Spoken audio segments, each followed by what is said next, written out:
Well, Seinfeld has that. Like, everybody, what's the deal? He walks into Howard Stern. They're all like, Jerry, what's up with microphones? He's got to be like, all right, I got it. But it's been 30 years of that shit. And he takes it pretty well. Yeah, but that's part of changing comedy. True. Jerry changed comedy. Yeah, that's true. It's a good point. He's what you do when you make fun of stand-up. That's kind of flattering. Yeah. I went to see him last year. I don't know if this will make you feel a certain way, but he was in Fort Lauderdale, and I was legitimately walking over to get to my seat, canes and wheelchairs, because the demo was so old, because someone in line just died. Like, damn it. Because he's 70 years old, right? Or however old he is, that you would never guess that he's 70 years old. And I admire him the way that you guys do, as just like as a craftsman on what it is that he created. Yeah, how was the show? He was great. I mean, he's still. I know there are some people.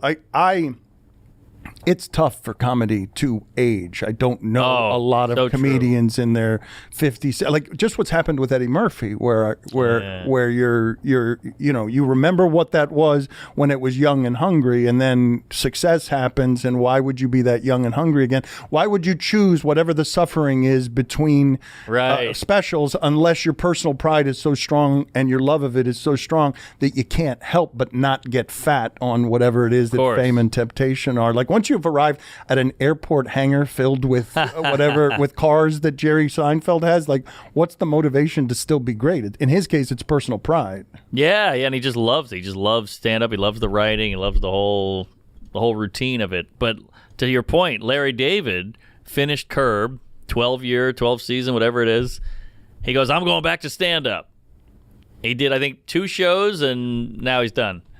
So it's a lot of grinding, and this guy's a zillionaire, 75-year-old dude. He's like, I'm not doing that. Who are the ones that have aged well? Carlin, Rickles, George Burns, like Dangerfield. But how many?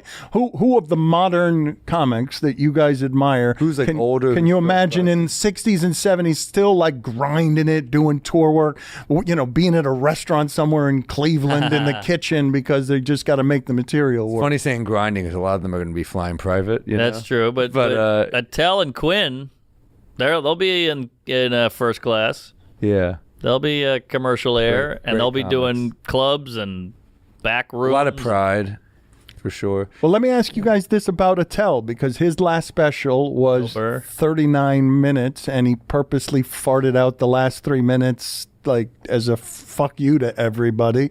He's still great, indisputably great, but like when you guys watch that special and he's throwing away the last 3 minutes because he couldn't get 3 more minutes of comedy, and he can do that because he's Attell, you feel a certain kind of way about it? Do you judge it? He had that time. He probably just didn't like any of the jokes enough. He's a perfectionist, and when we talk about like self-loathing, Dave is just very he's very much like, fuck this joke, fuck this. Like, he has stuff that's enough. It would be better than almost anyone's specials, and he flushes it down the toilet. So when you say he couldn't get to 40, of course he could have. That was him trying to be funny, I think, and it was funny, him playing the recorder for the last minute or two for the Seals, and a little bit of a fuck you, I think, to Netflix. Like you want this much requirement out of me. This is what you're getting. I mean, Pryor put out 34-minute albums. Oh, did he? Yeah, why can't I think time is overrated. Like, good is good.